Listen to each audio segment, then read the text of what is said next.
Hi, everyone. I forgot to unmute myself. So exciting. Okay, hopefully you guys can hear me and hopefully you can see me. Hello, welcome everyone. Hopefully you don't hear my air conditioner in the background because that will be really annoying if you do. So I have Diana Quincy on standby giving me comments. Can you hear my air conditioner? And she says, we can. So I got to turn my AC off. All right, fine.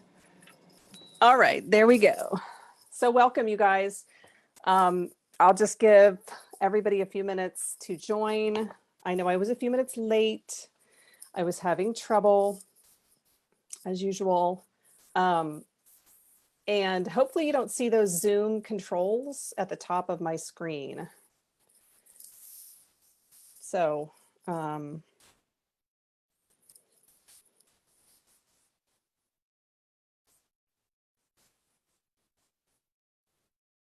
it's just on my main page. I know people are wanting to go to the event.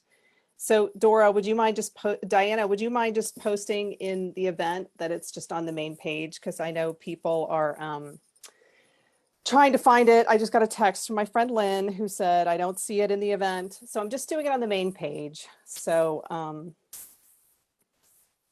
that way it'd be easier for people to find rather than navigating to the event.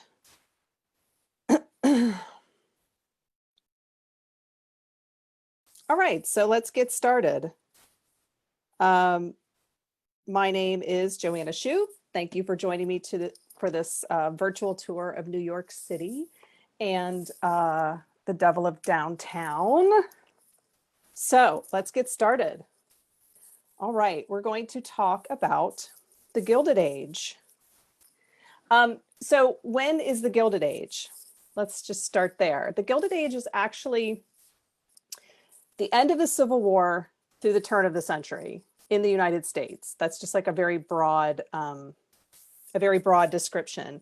It is roughly 1870 to 1910.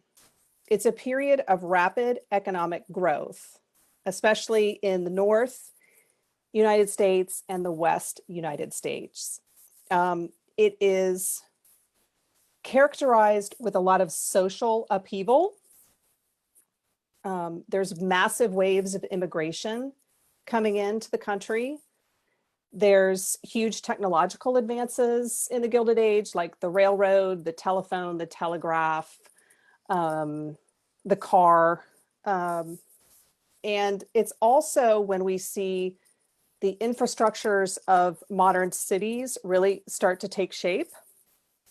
So I like to say the Gilded Age is when America really starts to take shape as what we know it to look like today.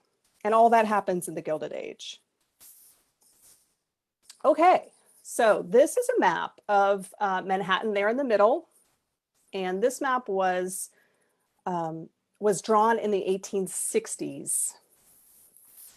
So at the top of your screen, which is really the west, is New Jersey.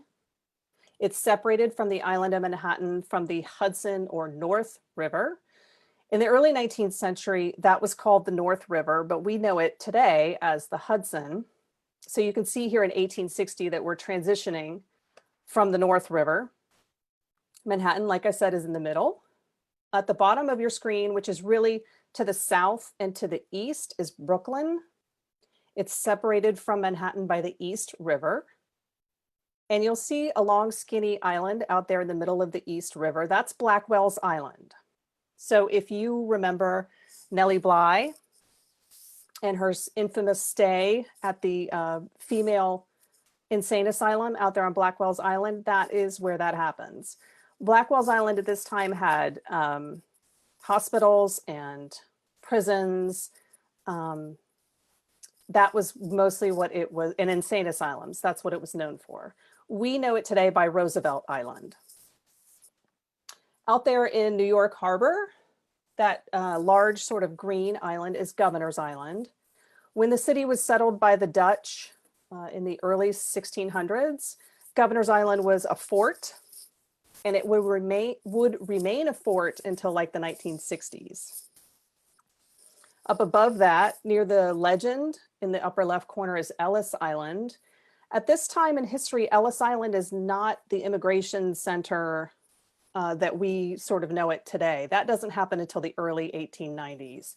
So this is just little Ellis Island before it gets built out into the immigration center.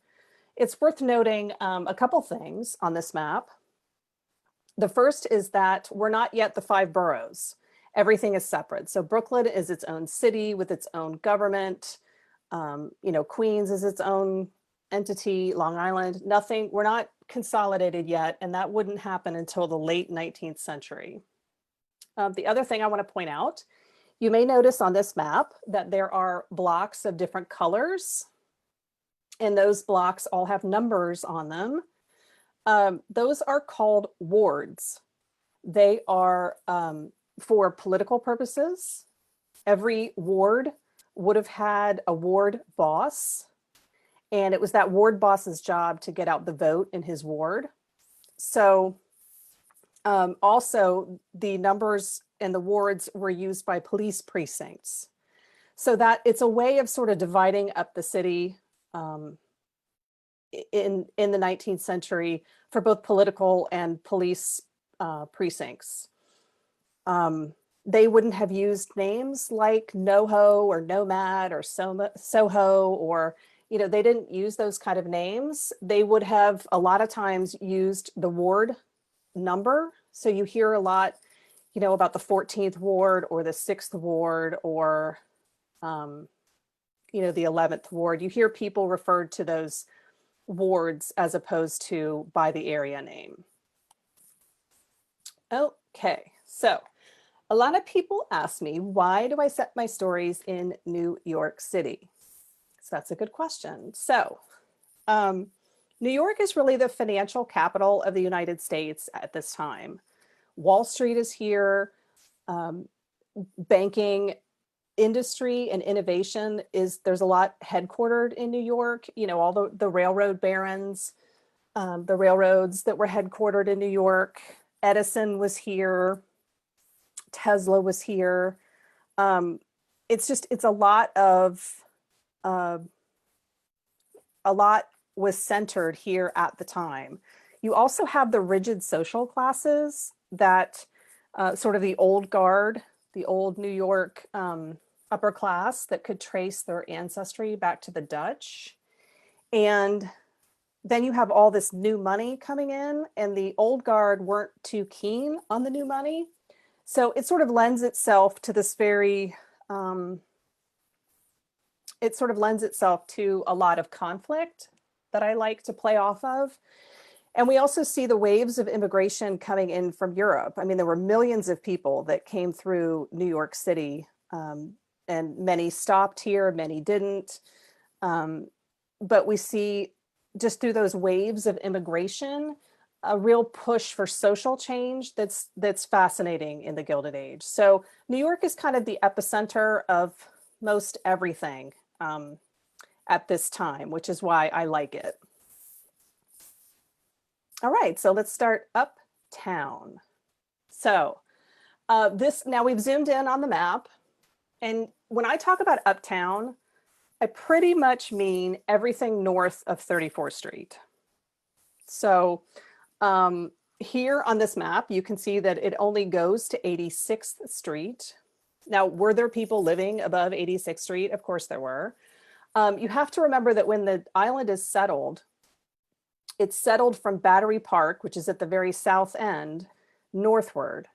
So most of the city at this point in time still lives south of 23rd Street. So as the island gets more populated, people are sort of forced to move north, but above 86th Street at this time would have been very sparsely populated. It would have been developed, but it would have been sparsely populated. Where on the bottom of your screen, where it says Yorkville, over there on 3rd Avenue, that would have been a German enclave that lived there. There would have been a Polish enclave there at this time. To the west of Central Park in the 80s would have been Seneca Village, which was an African-American community. Much of Seneca Village was destroyed when they built Central Park, but there would have been remnants of that village, people still living there in the West 80s. Central Park was just finished when this map was published. And you can see the yellow line that I have there. And I will just note that that street that you see sort of bisecting the west side is Broadway. But the street that I've marked in yellow is actually Fifth Avenue. And this is like the place to be uptown. And why it's the place to be, we will talk about in just 1 second. Okay. So for some uptown context, I give you Edith Wharton from The Age of Innocence. It was the old New York way, the way people who dreaded scandal more than disease, who placed decency above courage, and who considered that nothing was more ill-bred than scenes, except those who gave rise to them. So that gives you just a little hint of what it was like in high society. Wharton was herself a member of New York high society. She was raised in Madison Square Park, in the Madison Square Park area, and she was actually a cousin to Mrs. Astor. Age of Innocence takes place in 1870 New York, 1870s, and then it is published in 1920. So what kind of things did they do uptown? Well, this is one of the premier restaurants in the Gilded Age, Delmonico's. There were several locations, and it kept moving northward, moving northward, moving northward as high society moved northward. This is one of their private dining salons. So you can see it's very lavishly decorated. No amount is spared. This is the other fine dining destination for high society. This is Sherry's restaurant. And I had to include this slide because if you've read A Daring Arrangement, you might remember that the story opens with a dinner on horseback. It's based on this photograph and this event. It's a horse club, and they rented out the second floor of Sherry's and turned the room into a stable where they could have dinner on horseback. And they've got trays on the pommel of the pommel. They've got saddlebags that they drink wine out of. The waiters are dressed as grooms. They've got hay on the floor. So if you remember A Daring Arrangement, that is exactly what Julius and his friends are doing when the book opens. All right, I thought it would be fun to include also some dresses, just so you guys can see some of the fabulous Gilded Age gowns. These are all gowns by the House of Worth, which was a French fashion house run by Charles Frederick Worth, who was an Englishman. And we see a lot of these dresses in the United States because the American women are the ones that had the disposable income. You have to remember that, you know, across the pond, the British aristocracy is really struggling at this time. And that's why they all come to America to marry those American heiresses, because they needed the influx of cash. So you see a lot of Worth dresses in the United States, just because that's who had disposable income, were the American ladies. I chose this one because I wanted you to see the silhouette. This is, you can see, you know, the very flat front and then the bustle in the back. That was in the 1870s, 1880s, you know, even in the 1890s, that was very chic.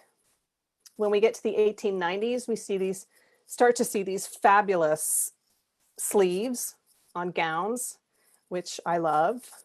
They just, I mean, it's so great. I love that. All right, so on to Fifth Avenue. We think of Fifth Avenue today as like this high-end shopping district. And in the Gilded Age, it is also a very high-end area, but for residences, shopping wouldn't come in until later on. But really from 34th Street north, Fifth Avenue is the place to live. It had so many huge mansions in a row that it was called Millionaires Row. And the reason that Fifth Avenue becomes the place to live is because of the Astor family. John Jacob Astor, who was a fur trader, made his money in the early 1800s, and he bought a ton of land in Manhattan that was actually farmland at the time. So when his grandson marries, William Backhouse Astor Jr. gets married in the 1850s, this allows the Astor family to gift him with a huge piece of property at 34th and Fifth Avenue. And they use it to build a home. And he married this woman. So Caroline Schermerhorn Astor is William Backhouse Astor Jr.'s wife. And I like to include the Backhouse just because his wife hated it so much. I think it's so funny that that's his middle name. She was wealthy in her own right, and the Schermerhorns could trace their ancestry back to the Dutch. So they were very, very high society. She becomes the social matriarch of 19th century New York City. I mean, when I talk about Mrs. Astor in my books, this is who I'm talking about. She decided who was in, she decided who was out. So when she and William get married and they move to Fifth Avenue in this house, they build this house at Fifth Avenue and 34th Street. And because everyone wants to be like her, we start to see all these homes pop up on Fifth Avenue so that they can also have a Fifth Avenue address. So it's really because of her, because of the Astor family, that Fifth Avenue becomes just the place to be. It's also, you know, it has access to Central Park. It was probably a wide, very well-kept thoroughfare. So Mrs. Astor's house is built in 1954. It's pretty unassuming. That house that you see in the background is actually was built later on by another very wealthy high society person. I cannot remember who it is, but Mrs. Astor actually hated that house because she thought it was very gaudy. So another thing that I get asked all the time is, what is the 400? That relates to this house. And 400 is the number of people that Caroline Astor could fit in her ballroom in this house. So if you were of that upper tier in high society, if you were one of those 400 that she deemed worthy enough to invite to her events and you could fit in the ballroom, you were one of the 400. So that's what that refers to. Like I said, she decided who was in, who was out. And if you were one of the lucky 400 who could fit in her ballroom, then you would get an invitation. Okay, so now let's talk about some Gilded Age mansions, because that's always fun. You can't talk about New York City Gilded Age mansions without talking about this house. This is probably the most well-known. This is the house of Cornelius Vanderbilt II, who is the favorite and eldest grandson of Cornelius Commodore Vanderbilt, who makes all the money in the 1840s, 1850s in shipping. So Cornelius Vanderbilt II is the grandson. When he marries, he's gifted this, he uses, I think he had an inheritance that he used to buy this parcel of land at Fifth Avenue and 57th Street. And he builds this house in 1882, and it's the largest private residence ever built in New York City. And that is a record that still stands. So this is the public view, the public street view.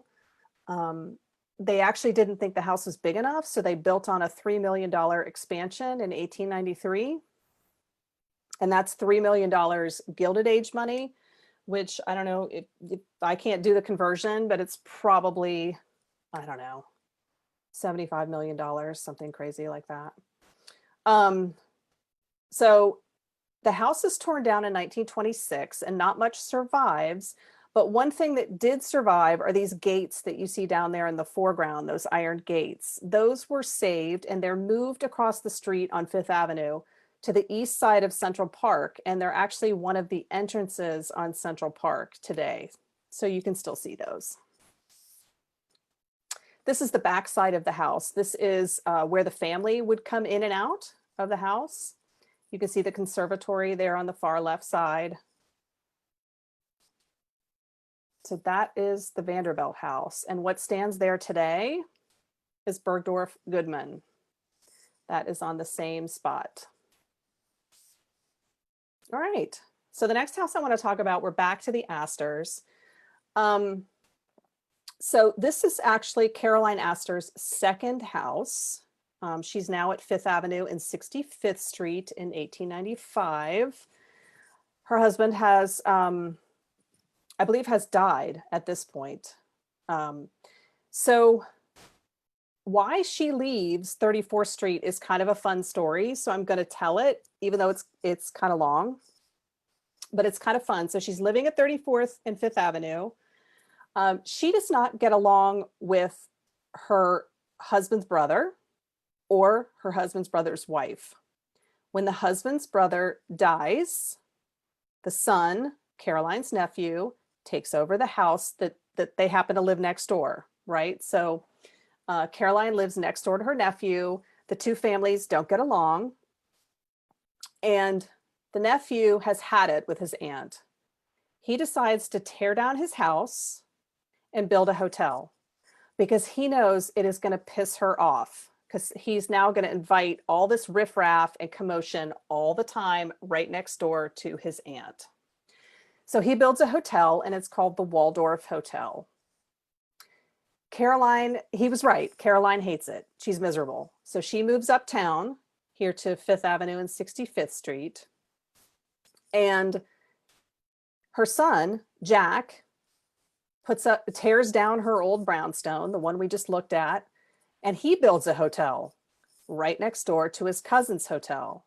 And he calls his hotel the Astoria. So the cousins would soon realize that running these two hotels next door to each other side by side was a really dumb idea. Even though they were both built for revenge, they both, the cousins mend fences and they decide to join the hotels.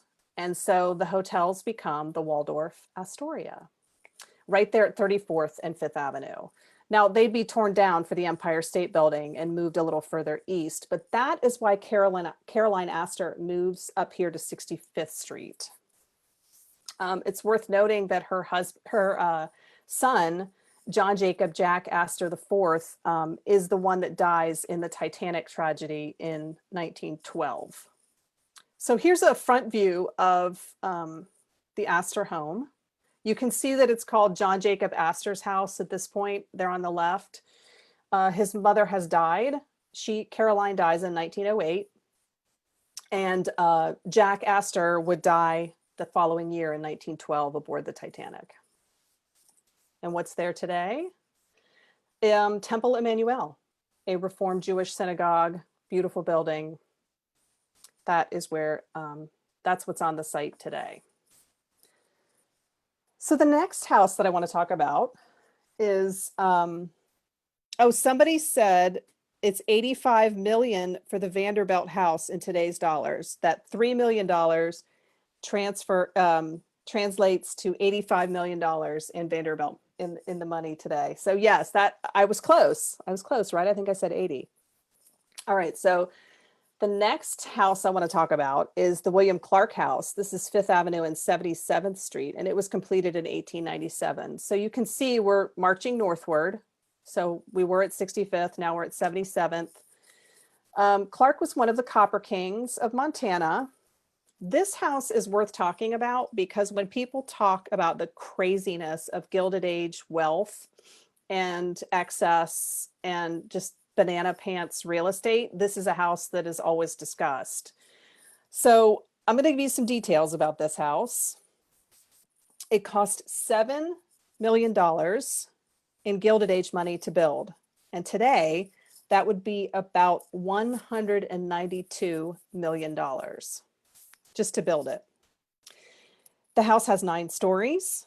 It has 121 rooms, 31 baths, 4 art galleries, swimming pool, private underground rail line for coal. It had a Turkish bath below ground, and it had laundry rooms on the top floor. So, yeah, that is, I know it doesn't look that big from this angle. I mean, I know I look at it and I think, really, 121 rooms, but it did. That's how many it had. If you've ever heard of Huguette Clark, that is William's daughter.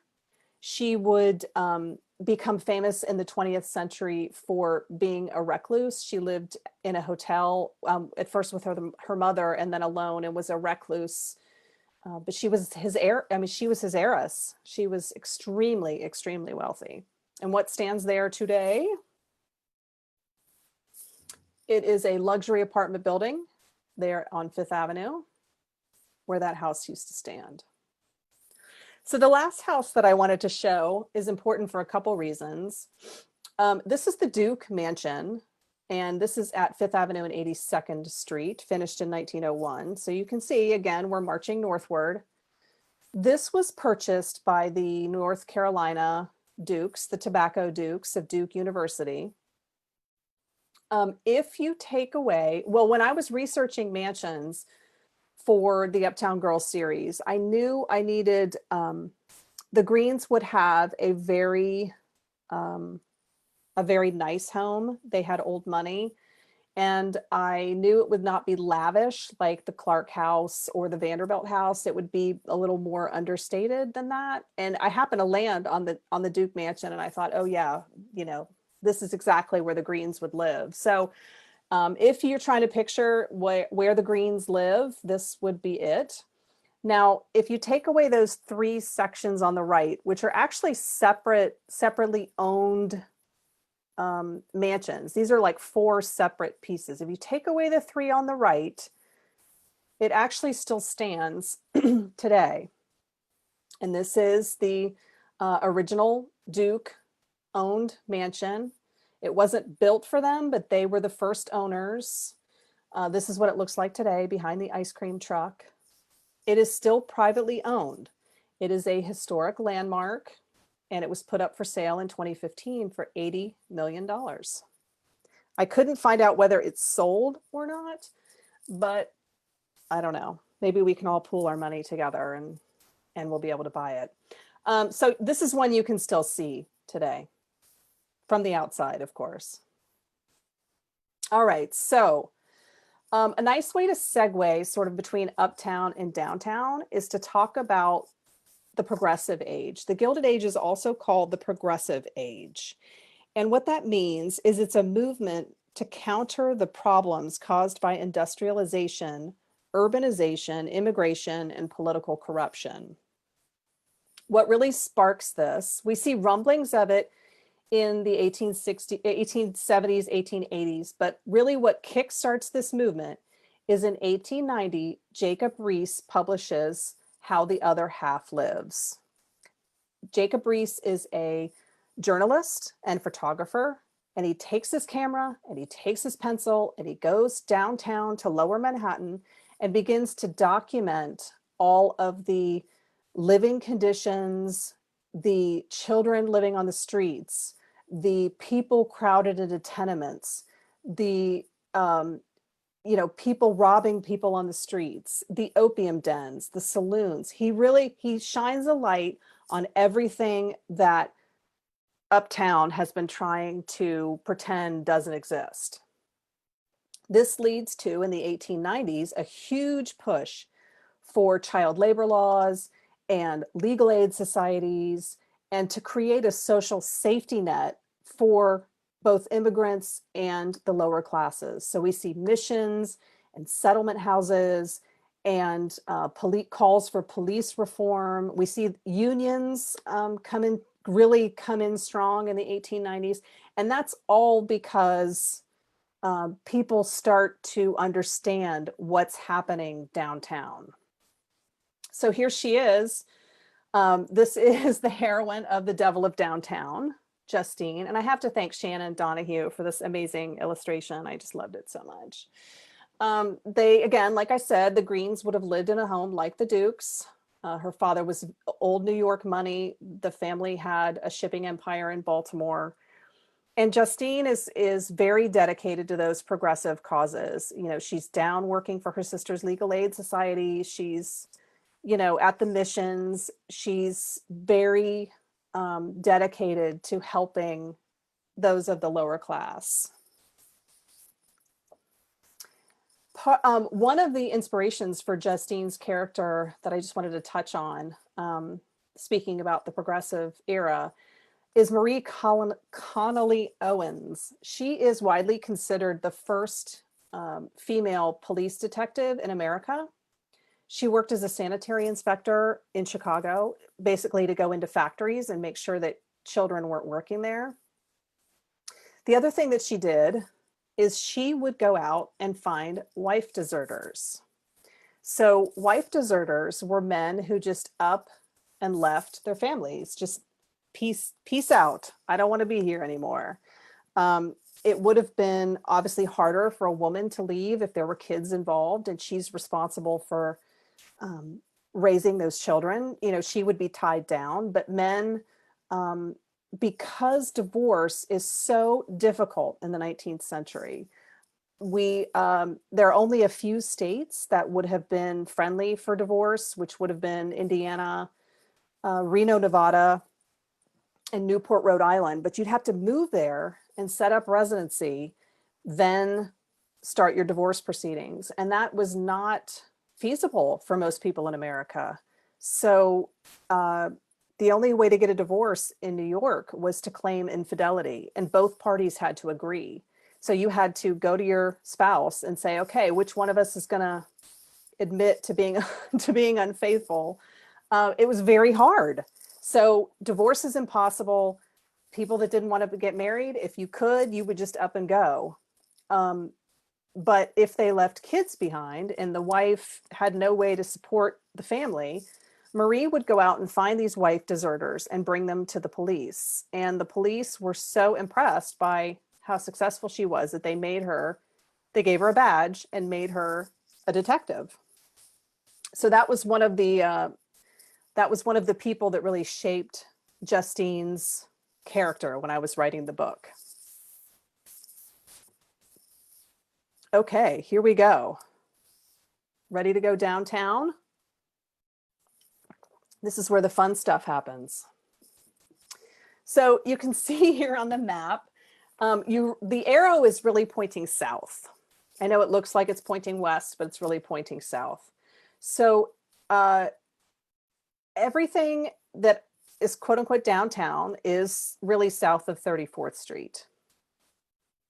So, and like I said, when the island was settled, it was settled starting at the Battery at the very tip, the southern tip, and settled northward. And most everyone lived south of 23rd Street. So the first place downtown that I wanted to touch on is the Tenderloin District, because this is a place that I mention in my books a lot. And I know it might not make sense to some people. So is it called the Tenderloin because there are meat packing districts and slaughterhouses there? No, it is not. That is not why it's called the Tenderloin. It's called the Tenderloin. This is the entertainment and red light district of the Gilded Age. It's between 23rd and 42nd Street, between 5th Avenue and 7th Avenue.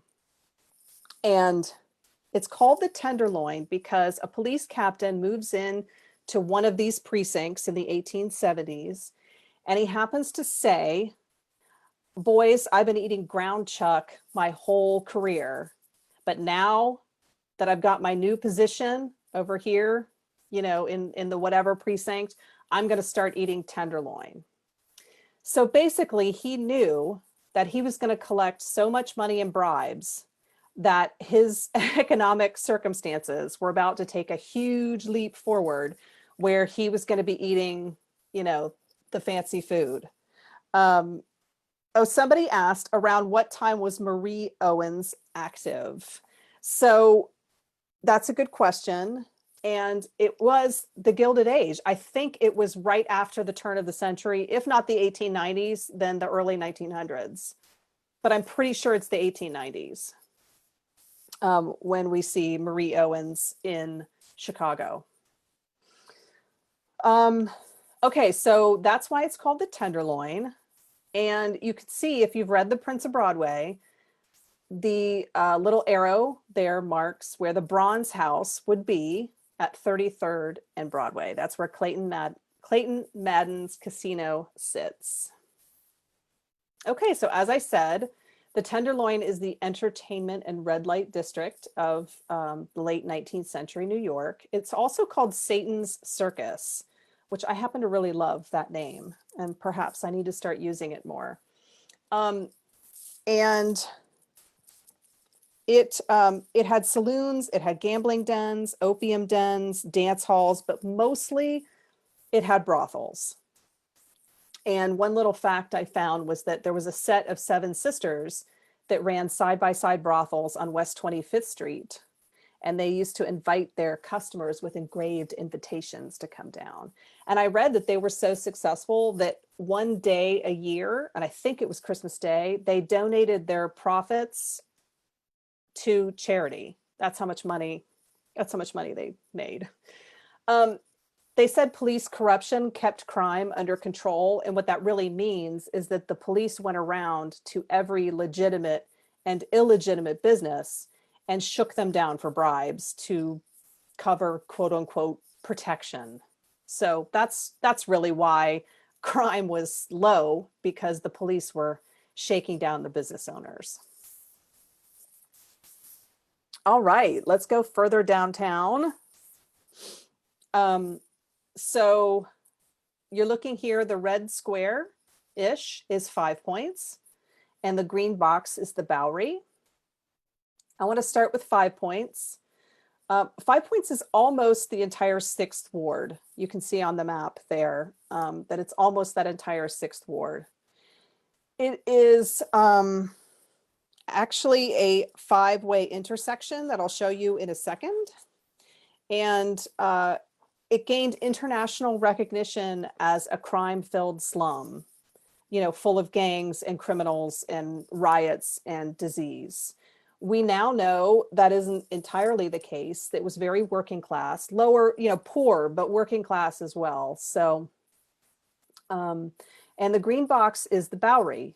The Bowery is both a street and a neighborhood, and I believe it's the only one of its kind like that in the city. So you can see that the westernmost edge is Bowery, and then it comes a few blocks to the east. So I'll talk about 5 points first. So like I said, 5 points is actually it's named that because it is a 5-point intersection. It's where Anthony Cross and Orange streets actually converge. Those streets were renamed in 1854 to Worth, Park, and Baxter.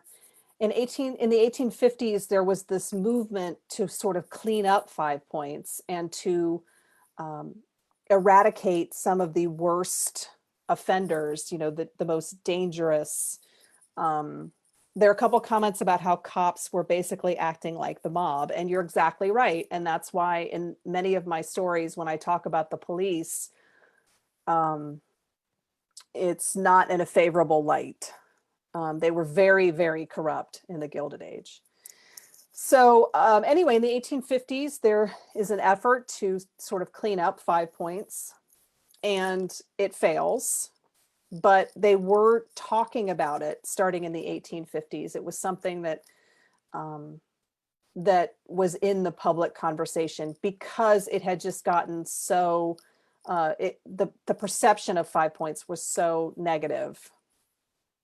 Five Points is actually settled, one of the areas that's settled pretty early in the city, because there used to be a large freshwater pond sort of up by Walker Street and Bayard and up north of Five Points. In the 17th and 18th centuries, 18th and 19th centuries, water would have been, well, probably in the 16th. Water's always at a premium, but it would have been very important to have fresh water. And there was a large freshwater pond here that was subsequently filled in. But that is why this area of Manhattan gets settled early. It's settled by mostly Irish, but Five Points is before the draft riots in the 1860s.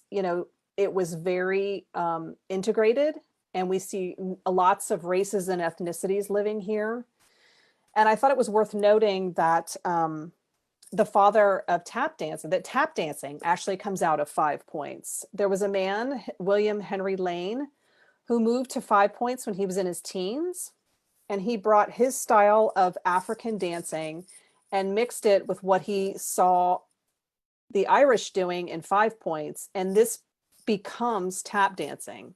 And he travels all across the country performing. And one of the people that actually saw him was Charles Dickens, when Charles Dickens comes to New York in the 1840s. So that's one of the ways that we know who this man was. Okay, so this is a drawing from 1827. So you can see here that there is really a wide mix of people in the area. You're seeing African Americans, you're seeing children, you're seeing well-dressed ladies, you're seeing pigs in the street, lower class women. It's a real cross-section of New York. It does say that it's an encounter between a swell and a Bowery boy. So those are both gang members. I often will call an uptown gentleman a swell, but that's not what they mean in this picture. The swells were a gang, and that's who's fighting in the street. So the Bowery boys were also a gang. So what you're seeing here is really a gang fight. So for some context on Five Points, back to Charles Dickens, who, as I said, came to New York in the 1840s. Poverty, wretchedness, and vice are rife enough where we are going now. This is the place. These narrow ways, diverging to the right and left, and reeking everywhere with dirt and filth. That's what he had to say on Five Points. So if you've seen Gangs of New York, and really, who hasn't? It is set in Five Points, New York City. They recreated the 1850s Five Points as closely as they could, somewhere on a set in Europe. But that is a pretty good representation of what Five Points would have looked like in the 1850s. Okay, another very famous photograph that Jacob Riis took is this one right here on the right. And it's was taken in a place called Bandit's Roost, which was in Mulberry Bend. And Mulberry Bend is part of Five Points, and Riis describes it as where Mulberry Street crooks like an elbow within hail of the old depravity of the Five Points, foul core of New York slums. The Mulberry Bend also included places like Bottle Alley, Rag Pickers Row. It had lots of tenements. And again, like I said, beginning in the 1850s, they're really looking to reform this area because it's, the city just doesn't know what to do with all of the crime and the poverty, and they just feel like it's out of control. So this is a colorized photograph of around 1900, late 1890s, Mulberry Street. The Bend would have been behind whoever's taking this photograph, But I thought this was interesting because it's been colorized, you can kind of zero in on details a little bit more than you would if it were in the original black and white. And I just think it's interesting to look at, what's being sold on the street, what's the shops. You could see a boot maker there, or probably shoe repair on the right side. It's just interesting to see what was there. And those are tenements, those tall buildings with the fire escapes, those are tenements. So one of the activities that becomes popular in the 1880s and 1890s is slumming. And what this meant was uptown New Yorkers, wealthy New Yorkers, paying someone to bring them downtown to tour the slums, tour the opium dens, probably stop at a saloon and have a drink. This became like a mini tourism operation. So that's where we get the name slumming. All right, this is 5 Points as it looks today. It was torn down in the 1890s. They decided there was no reforming 5 Points. There was no point, and they bulldozed it down. So you can see they built Columbus Park. They built the Supreme Court building. The only part that is still there, like the old, if you wanted to go down just to see what of 5 Points you can still see, is that corner of Baxter and Worth, which is Orange and Anthony. That's really the only, everything else is gone. There's no other approximation of 5 Points except for that intersection. All right, so it's time to move on to the Bowery, my other favorite downtown location. This is the elevated that ran through the Bowery, and you can see the train back there. So the Bowery is where the lower classes come for entertainment, but they also meet here for social organizations like unions, gangs, social clubs. And it's a real cross section, again, of races and ethnicities until, especially before the draft riots. It gained a reputation around the turn of the turn of the century, maybe the 1890s, as the last stop on the way down. It gets a reputation as kind of Skid Row after the turn of the century, and that reputation would remain until probably the 1990s. Yes, people are commenting how awful slumming is, and I agree. I mean, it's shameful, but that's what people did. I don't make up the facts, I just report them. Okay, so where was I? Yes, okay, so moving on. So I like this description of the Bowery because it gives you a really good idea of what was in the Bowery in the Gilded Age. Luc Sante, excuse me, wrote a book called Low Life.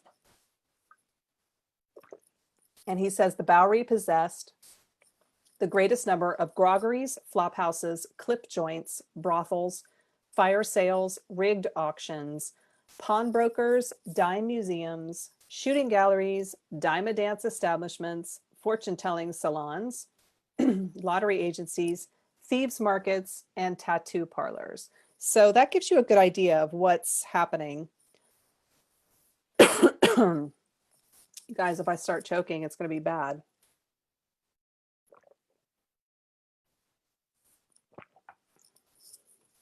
Especially because I can't mute my microphone. So that's what we see in the Bowery. Is it still called the Bowery today? Good question. And if I can prevent myself from choking on my dry throat, then I will answer it. Hang on one second.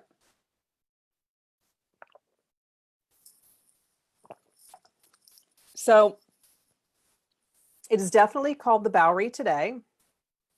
The Bowery, the street itself, still exists, and the area of town is definitely still called the Bowery.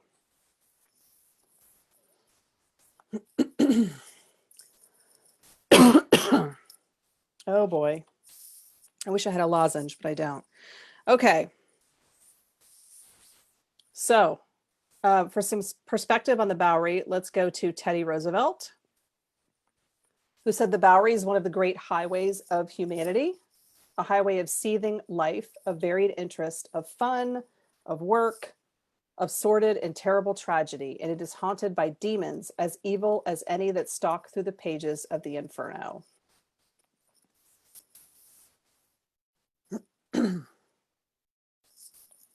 All right. So let's talk about Jack Mulligan, who is the hero of The Devil of Downtown. Now, I have to admit that when I wrote The Devil of Downtown, I pictured him more as the guy who plays Lucky Luciano in Boardwalk Empire, that actor's name is escaping me. But, oh, Eva asks what a clip house is. Good question. So I had to look this up because I didn't know. A clip house is basically what you see in the Jennifer Lopez movie Hustlers. So it's when this is according to my research, because I had to look this up, and I don't know that it translates exactly to the Gilded Age, but from what I could tell, it's like in the movie Hustlers, where people would go out and meet tourists or meet some unsuspecting mark. You would bring them to a club that you had already worked out a deal with. You would bring them there, and you would start running up their bill, and either they would think they were drinking alcohol and they weren't, or it's basically a way to bring in like a mark to a restaurant or business or brothel or something, and charge them for services that they don't get. Does that make sense? So if you've seen Hustlers, that Jennifer Lopez movie, it's very similar. That's kind of what is my understanding of what a clip house is. And if I'm wrong, I would like to be corrected. Eva also asks, what's the difference between a flop house and a brothel? Good question. A flop house is, you would just go there to sleep. I mean, you would just go to possibly shower, sleep. I mean, it's like a place, and I'm trying to think of the word for the modern equivalent. I'm sure you guys are thinking of it, but it's just a place where you just go to basically sleep. It's not, it wouldn't have been, it wouldn't have had any sexual connotation to it. Dime a dance is where Elizabeth asked, what is a dime a dance? A dime a dance is a dance hall where you would go in and pay a dime, and you'd be able to dance. Somebody would dance with you. That's all that means. So it's not really a dance hall, because a dance hall, you're going and you're watching girls dance on stage. Dime a dance is like, I want to dance, but so here's my money, somebody dance with me. Oh, and there was a comment about how slumming tourism happened in India after the movie Slumdog Millionaire came out. Oh boy, that's terrible. Okay, so I want to go back. Are there any other questions about this list? Groggeries are, that would have been, I think, it's where they drank beer like out of, it's not like a saloon where you would go in and I'm talking on what I think I know. I didn't actually look that one up, because I think it's where you go and like you drink beer out of like big, huge containers. It's not like a saloon. Dime museums, anything else? And lottery agencies are playing the numbers. It's very similar to what the lottery kind of is today. It just was run, not by the, on a national level. It was run by neighborhood people. Okay, so back to Jack Mulligan.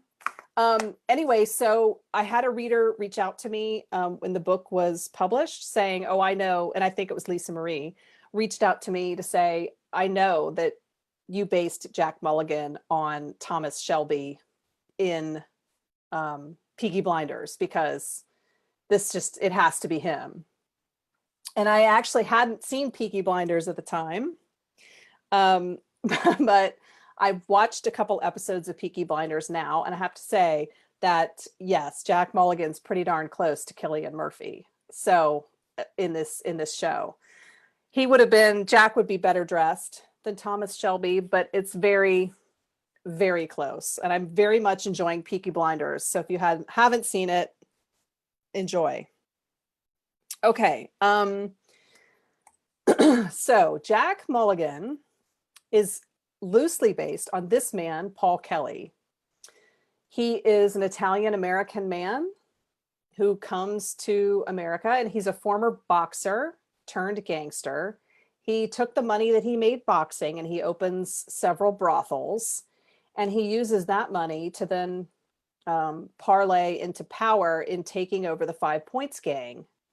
And I'll show you in a second where the gang actually controlled. But Kelly is actually considered the father of organized crime in America. He's the first to really use a business model to run this gang. He dressed like a dandy and spoke many languages. When we talk about slumming, the Uptown folks used to come downtown often to his club, and Kelly would come out and entertain them and hold court, and they loved him. He was very well known in the city in the Gilded Age. And it's worth noting that many of the men that rise up in the 5 Points gang under Kelly are people that we would know that would go on to run their own crews, like Al Capone, Lucky Luciano, Meyer Lansky, Johnny Torrio. All of those guys come up under Paul Kelly. So here's Paul Kelly's territory in the city. This is where the 5 Points gang rules in the Gilded Age. It's basically west of Bowery over to Broadway, from Union Square down to Park Row. And he had a rival gang leader that would have ran the other section over in the Bowery. His name was Monk Eastman, and he ran the east side, but Jack Kelly ran the west side. I've noted there that where Kelly's headquarters would have been, there on Great Jones Street between the Bowery and Lafayette Place. And that is where I set Jack Mulligan's headquarters as well. So I gave them the same location there on Great Jones Street. And if you remember, Jack Mulligan lives over on Bond Street, which is just the street to the south of Great Jones. And his home is connected to the club by an underground tunnel, which I made up. I don't have any information that there is actually an underground tunnel there, but it would be super awesome if there were. My husband just brought me a lozenge, which was really nice. I'm going to try to avoid sucking on it until absolutely necessary. Okay, so that is, and Jack's club, or Kelly's club, is called the New Brighton Club.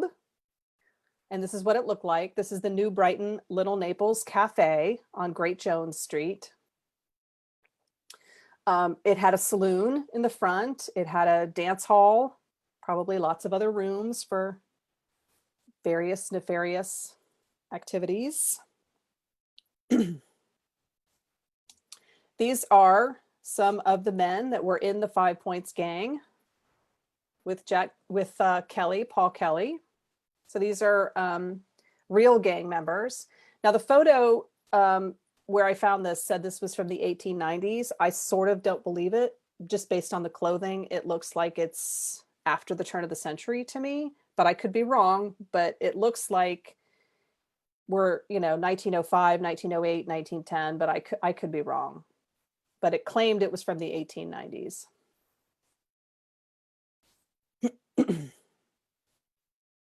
So this is kind of fun. This is from Luc Sante's Low Life, which is a great book, as I mentioned. There was a gang member. He belonged to a gang called the YOs. He was arrested and they found this in his pocket. It is a takeout menu of the services that one could hire a gang member, a YO, to go do for you. So, Catherine says that Andy Warhol's factory was in the same building that Kelly's New Brighton was located in. And that is absolutely true. That's where the Warhol factory was located, was in Kelly's on Great Jones Street.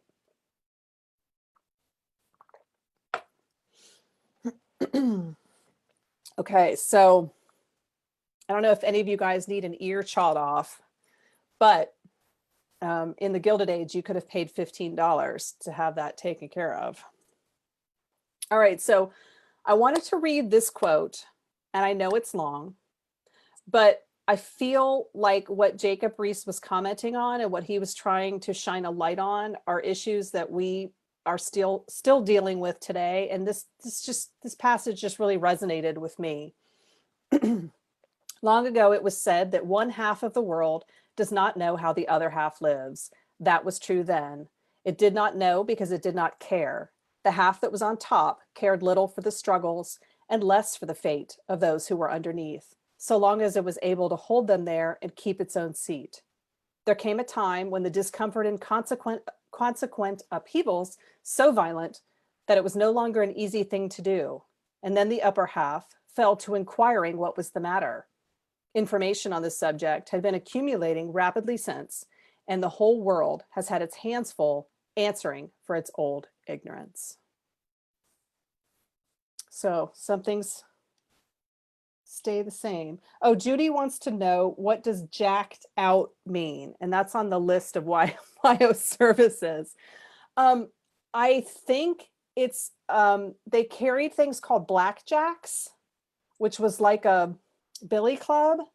And I think jacked out would have referred to a blackjack and getting, so it's like, so you can see, like, it's like worse than having the nose and jaw broken. Jacked out would probably mean beating the unholy crap out of somebody with a blackjack, is what I'm assuming. Okay, so moving on. So I wanted to touch on a little bit of what life was like downtown in the tenements. Most people, like I said, live south of 23rd Street, and the population of lower Manhattan explodes starting in 1870. So in 1850, the population of New York City is 500, a little over 500,000.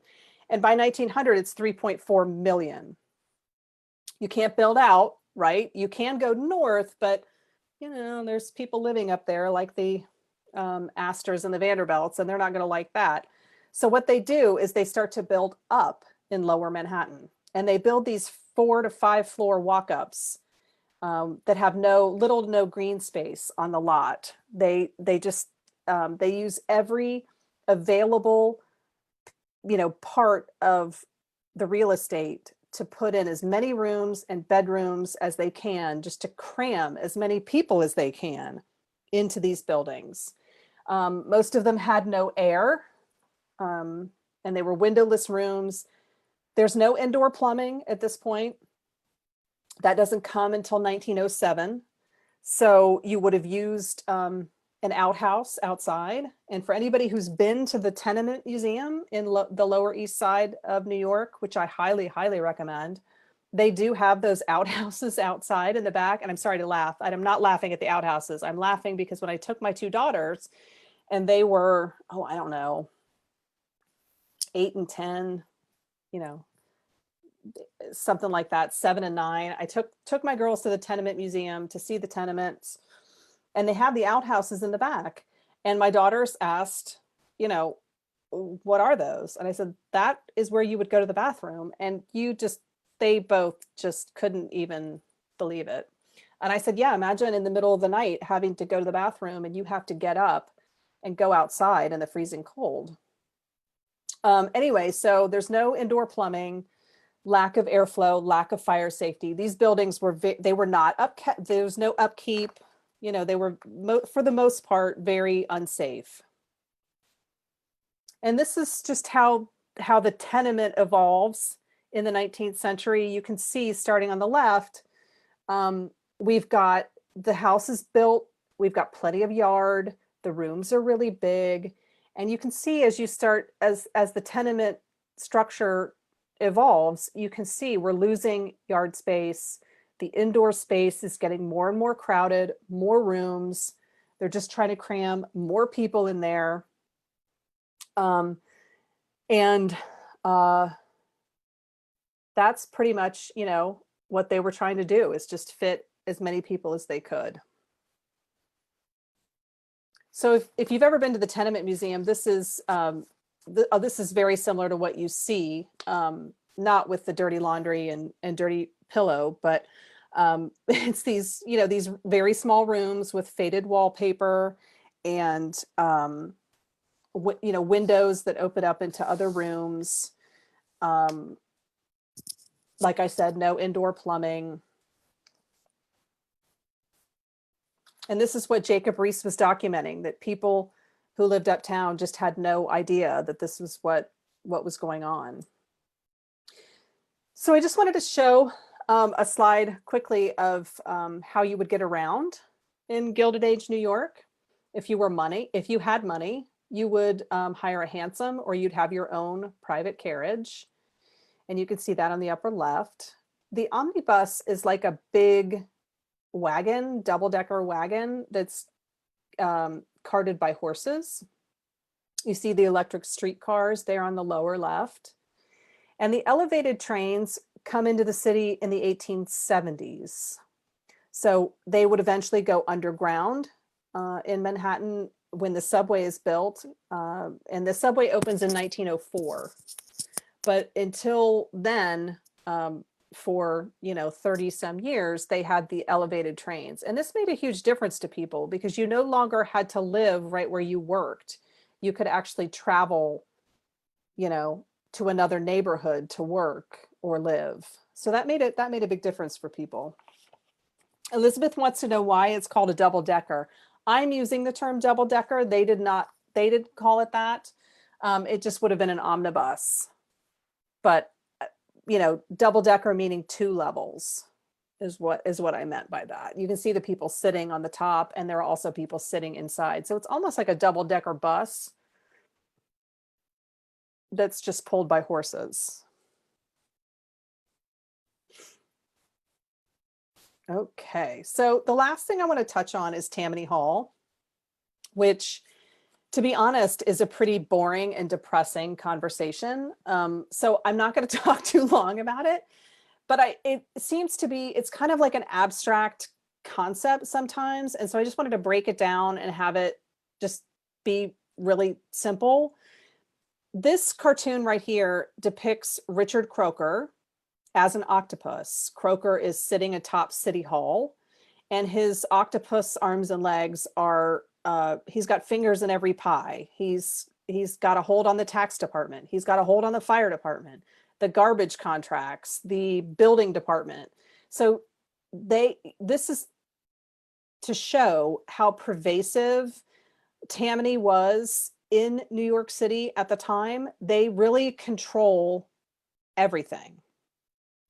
Croker is the Tammany boss. He takes over after Boss Tweed goes to prison. Okay, so here's Boss Tweed on the right. That was who Thomas Nast was drawing here, was Boss Tweed. Tammany Hall starts as a charitable social club, actually, the Society of St. Tammany. And they were known for, giving out food. They really, people loved them. They were very benevolent. And then they begin meddling in politics in the politics of the city. And if you remember earlier when I talked about ward bosses or ward healers, and I don't mean healers like medicine, I mean like, kick you in the butt to force you to do what I want. Ward healers. These are the Tammany guys who work with gangs to get the residents of a particular ward to vote the way they want. They also would have given out money. They would have given out bread. They would have, a lot of people saw, the ward bosses and the Tammany machine as, very benevolent and really, really liked them. They saw them on, that they were on the side of workers. They didn't have a problem with the control that Tammany had in the city. But Tammany really starts to get out of control with the graft, the corruption, and the greed, especially when New York really starts to build up in like the 1860s, 1870s, when they're building City Hall, when they're building all of these like kind of these big buildings, that's when Tammany really starts getting out of hand. And that's why Boss Tweed gets sent to prison, because he just got too greedy. So Heather wants to know if a hansom cab is the same as a hack. And yes, that is true. That's the same thing. That's what you would have hired on the street, just, for a quick jaunt. And there probably were other, they probably had proper carriages, I'm sure, that you could also rent in case you were a bigger group. There were other types of conveyances that you would have seen on the street, but that one was the most prevalent, is the hansom cab. What else can I tell you about Tammany? So if you have ever seen this building, this was the Tammany Hall headquarters. This is on the east side of Union Square at 14th Street, right on the corner of Union Square. And this is the Tammany building where their headquarters were.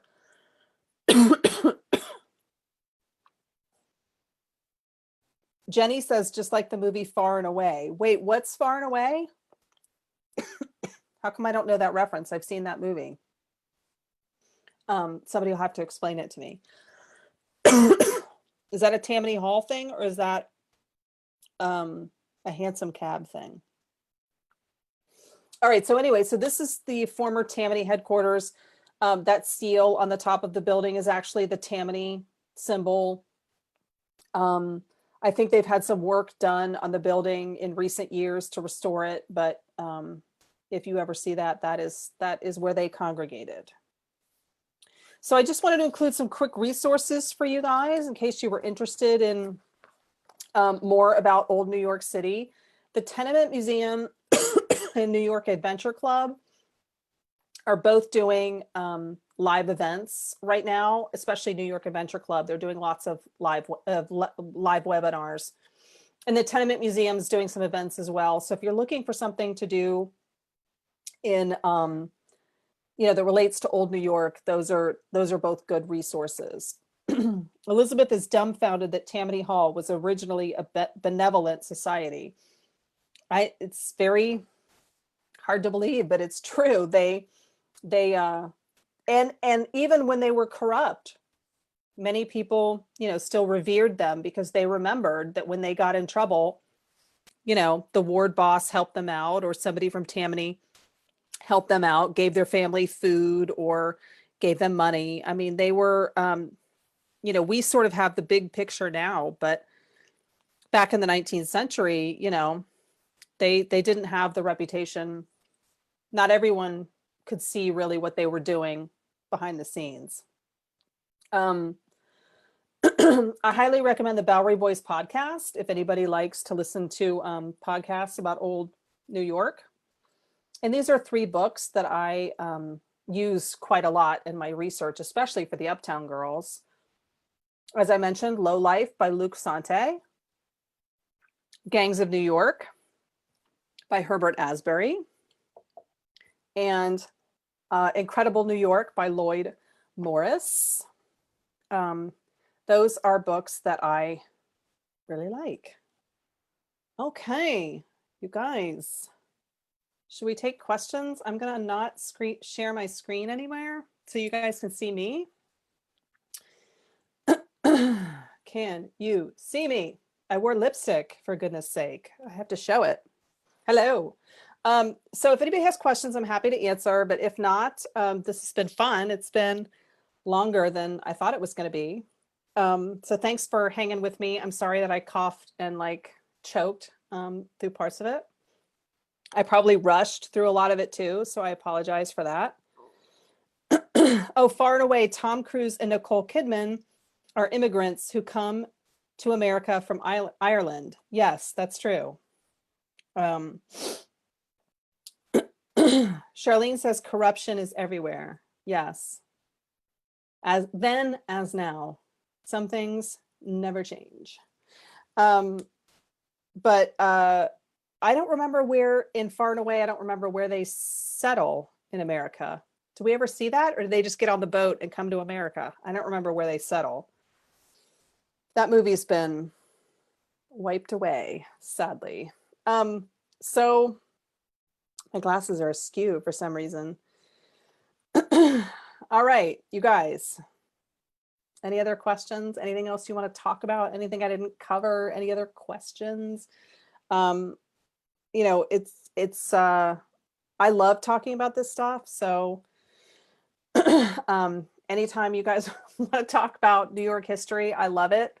And this, you know, this video will stay up for you guys. So I probably rushed through like the first part of it. So feel free to watch it again if you feel like it. Oh, Judy wants to know if I'm a New York native.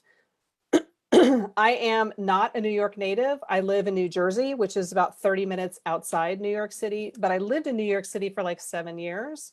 So, but my grandparent, or not my grandparents, that would be sad.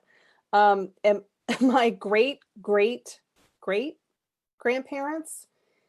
came through Ellis Island. So I feel a connection to New York. I always have. You know, they were Italian immigrants, and their name was changed when they came through Ellis Island. It's not the current spelling. That's not Shoop. It's not the current spelling that I use today. Their name was changed. They moved out. They went through New York quickly and went west out to Ohio. So anyway, that's, you know, why I sort of always feel an affinity for New York City. I've always loved it. And I lived there for, you know, a number of years, almost a decade. And I still go in when we're not on quarantine. I go in a lot into New York City. I love it. Melissa wants to know what book I'm working on next. So I have already finished the first book in the next series. It is called, the series is called The Fifth Avenue Rebels. It's about a group of outcasts. You know, it's men who are outcasts from their high society families, and they become friends at college. And so they each get a story. And the first book is The Heiress Hunt, which is set in Newport, half in Newport, half in New York City. And you guys have been asking me for so long, like, when am I going to set something in Newport? So this was my way to do it. And it was fun. It lends itself to a lot of fun out there. There's croquet, there's tennis, there's secret shenanigans in pool rooms. I mean, there's just all kinds of like fun stuff in The Heiress Hunt. And that comes out next spring, I think the end of March 2021. Erin says, thanks for having Justine Eyre as my narrator because she did a great job. I'm so glad to hear that. She is so talented. And I can't listen to my own audiobooks. I haven't been able to really pull that one off yet. It's weird, you guys, because once you finish a book, you know, you can't make any changes. So I kind of don't want to, I don't ever read them or listen to them again, because if there's a mistake or something I want to change or something I mean, there, I have books where there's plenty of stuff I would really want to change now, but I can't. And it's, to just be reminded that I can't do anything about it is a little depressing. So I don't listen to it, but I'm glad to know Justine did a good job, because she's, I think the world of her, and I know she does a lot of historical romance. Catherine wants to know if the Waldorf story was the inspiration for Clayton buying the homes around Granny's house. So I have to touch on this because somebody tweeted at me today, just today, that Donald Trump did this to a woman, tried to do this to an old grandmother in the 80s, and it went to court and he lost. I didn't know this when I wrote The Prince of Broadway. I just thought, what is the worst thing the hero can do, Clayton can do, to this nice poor old woman who just wants to live her life in this house that her husband built for her, because she won't leave. So I thought, what's the worst thing he could do? He could build around her and force her to move. And yes, I'm sure I was thinking of Caroline Astor at the time, in how her nephew built the Waldorf to get her to move. But I never had any idea that Trump had actually done this to a woman in the 80s, some old lady. If I had known that, I don't know that I would have used that as a plot point, because people that I don't want to base my heroes on, Trump. Okay, so the Waldorf story definitely was in my head when I wrote that part about Clay. And I have to say that one of the Fifth Avenue Rebels stories is going to be a competing hotel story based on the Waldorf Astoria. So it's not going to be, it'll be the hero and a heroine. And when you read the Heiress Hunt, you'll know exactly who it's going to be, but I'm not going to tell you now. But that sort of Waldorf Astoria is going to be the basis for one of the Fifth Avenue Rebels stories, because it's too perfect, like not to use. Okay, so how many books in the Fifth Avenue Rebels series? There will be 4. So that's very, very exciting. There'll be 4 Fifth Avenue Rebels books. Nanoska wants to know if I have an itinerary for Gilded Age fans. That is an itinerary. Like, if you come to New York, see this, this, this, and this. I've never thought about doing that. Is that what you mean? I could easily put that together. I will tell you, if you come to the city, so people are asking about Gilded Age buildings that exist and that I recommend seeing. So many of them exist that if you walk around the city, you'll be stumbling over them. I mean, I just showed you the headquarters for Tammany Hall. City Hall, Grand Central Terminal. The Knickerbocker Club is still there. I mean, there's just everywhere. I mean, it's, there are some of the mansions on Fifth Avenue. Most of like the big mansions are gone. But like many of the buildings and the tenement buildings, the infrastructure is so much the same that, I mean, if you just walk around, like the Flatiron Building, that was 1908, I think. I mean, it's just, it's there. It's all there. So the Tenement Museum, if you haven't done that, I would recommend that. Always do the Staten Island Ferry. It's a great short ride back to Staten Island and back, and you go right by Ellis Island and right by the Statue of Liberty. So you can see that from the comfort of the boat, and you're outside on the boat. It's a lovely ride on a summer day. I always recommend people do that. The Museum of Sex is fantastic.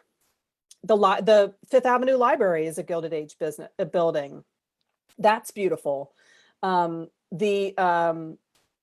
big museum, on the east side, Metropolitan.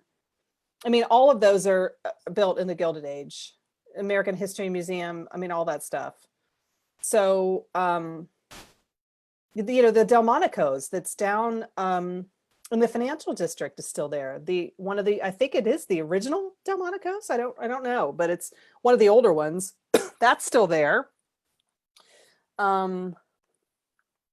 Gosh, there's just, I mean, it's New York City. There is history all around you. It is, you can't go far, but I'm happy. I mean, maybe someday I will put together like a list of, a little walking tour for people to do or something like that, whenever people come.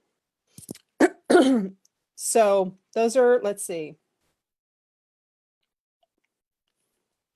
Marielle wants to know if I'd watch a movie based on my books. I probably would, because I feel like when you get to the movie stage, it's gone through like another script writer and a director, and then the actors bring so much to it that there's not, it's not like my words. Like, it's when it's my words that it's real kind of weird. So, but yeah, yes. So Marielle, if you know somebody looking to make some Gilded Age movies, by all means.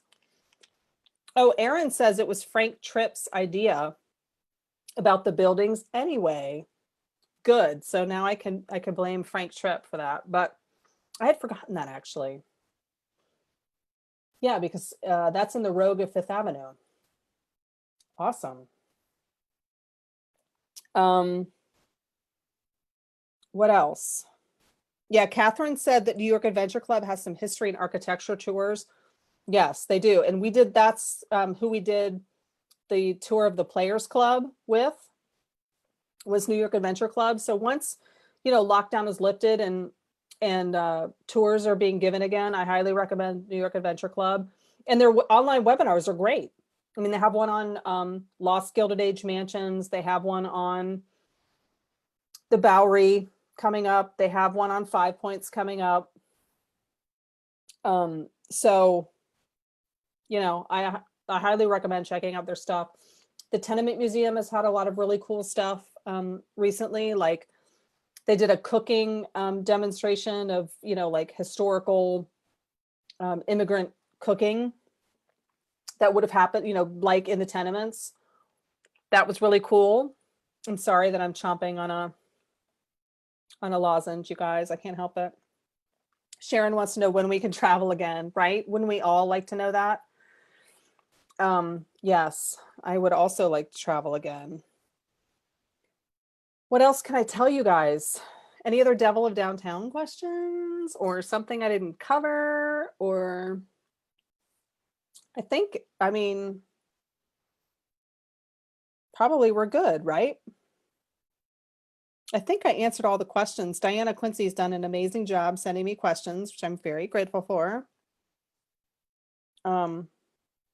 So I can try to put that together for you guys, just some like, oh yeah, we were supposed to do that at KissCon. Susan says she was going to do it was at the Players Club. It was fun. Wasn't that, didn't I do that for KissCon, or was that RWA? I don't remember. But yeah, I was going to do one in Chicago. I was going to do a Devil of the White City tour in Chicago for KissCon, but then KissCon got canceled. So if KissCon Chicago, Diana says I owe her. It was RWA. Okay. Well, if KissCon ever comes back to Chicago, I'm going to do a Devil in the White City tour. I'm going to organize that and maybe do like a drink at the Palmer House or something. Because Chicago's got a lot of cool Gilded Age stuff too. The Gilded Age was not just New York. It's, like I said, it was the North and the West is really where we see the highest concentration of wealth. But Detroit, St. Louis, Chicago, San Francisco, those are kind of like the big, Pittsburgh, those are kind of like the big Gilded Age cities, because that's sort of where industry was concentrated. Marielle says, did any of those Gilded Age mansions have a bowling alley? The one that had the bowling alley was in Newport, I believe. I don't think it was the Biltmore. I think it was, because I know the Biltmore's in North Carolina. And I remember it just sticks in my head that it was a Newport mansion that had the bowling alley. And I don't remember which one, but who cares? Because I don't know that any mansion in the city had a bowling alley, but if it didn't, they should have. I know the White House has a bowling alley somewhere in it. So that's why I gave Jack Mulligan a bowling alley. So, all right, you guys, this was really fun. I hope I didn't rush through it. I hope you thought it was entertaining. I hope you learned something. I hope you have read The Devil of Downtown. And if not, maybe this inspired you to read it. And that's it. I'm sorry. I'm sorry my throat got dry. Oh, Heather says her favorite Devil was her favorite in the series. And do I have a favorite? I have to say that I think Rogue was the hardest to write. It's the first in the series, always the hardest to write. I didn't know where I was going with any of it when I wrote Rogue. Prince was the most fun to write because I just went, you know what? I just don't care. Like, I'm going to write the exact heroine that I want to write, the one that I want to read, the hero that I want to read. You know, if you've ever heard Sarah McLean talk about writing for your id, that's what I did with Prince of Broadway. Like, I just like opened up my head and just went, bleh. So that one was the most fun to write. The easiest one to write was Devil of Downtown, but that's because it's the third in the series. I knew both of the characters backwards and forwards by that point. And Justine's the baby sister and I'm the baby sister. So I've got lots of like that baby sister stuff going on. I sort of get Justine. She's probably the closest to me. I'm not altruistic like that, but she probably is the closest to me personality wise. I just get her. So that to me was the easiest book to write. So I don't know if I were going to pick one up and read it. I don't know. I like them all for different reasons. So, all right, you guys. I hope this was fun. We can do it again. Maybe when we talk about Newport, maybe like in the spring for the Heiress Hunt. Could be fun, right?